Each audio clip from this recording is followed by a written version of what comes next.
Life in the 80s was a completely different world than it is in modern day today. Some things stay the same and some things change drastically. Today, my dad Pugga will teach us about his life growing up in the 80s.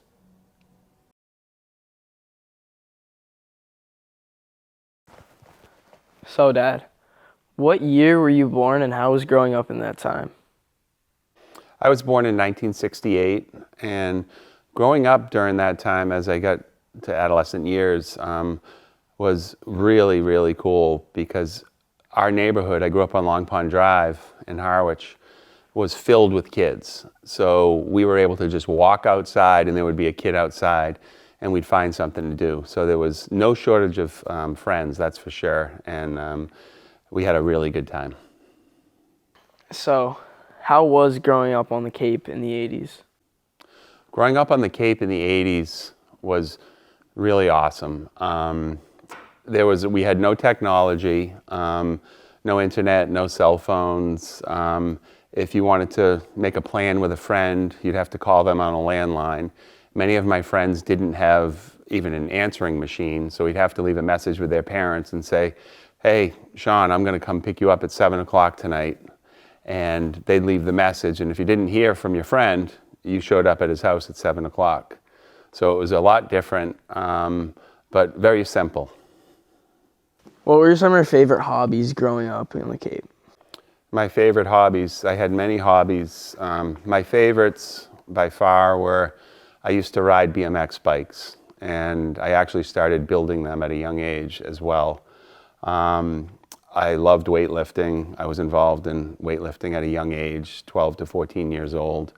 I loved fly fishing, any kind of fishing, but specifically fly fishing.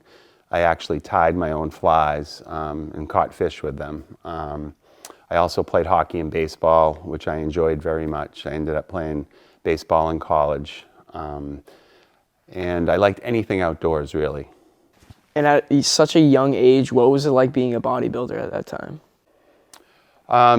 Being a bodybuilder at such a young age was certainly not the norm. I didn't compete until the 90s, but I was bodybuilding whether I knew it or not. I was trying to perfect my physique. Mostly I was trying to get stronger for baseball and hockey. And then I took a liking to how things were happening with my physique, and I started reading bodybuilding magazines, and the only caveat was that all of these guys were taking steroids and using growth hormone, and that's something I have never done or never would do, and I couldn't compete against them.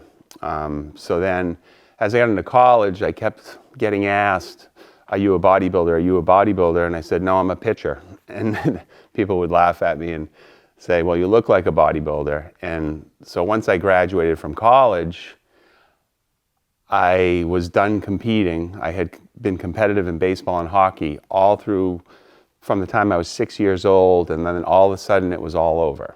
And I was like, what do I do now? And I found out about a natural drug-free bodybuilding organization, which was drug tested and with a polygraph examination.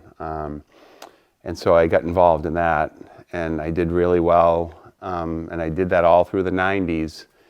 And I ended up in 1998 being second in the United States in natural bodybuilding. Was life much different in the 80s than it is compared to now?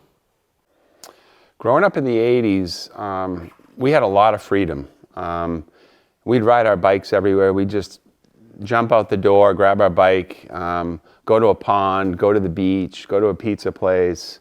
We were always outside, either swimming or fishing or skating on the bogs when they flood the bogs. We would go, and we built a huge ramp at Sheep Pond for our BMX bikes. It was about 12 feet high, and we jumped our bikes into the water until the police came and said, "You can't do that anymore." But we just had a lot of fun. And lastly, what's one story that you'd like to pass on for generations?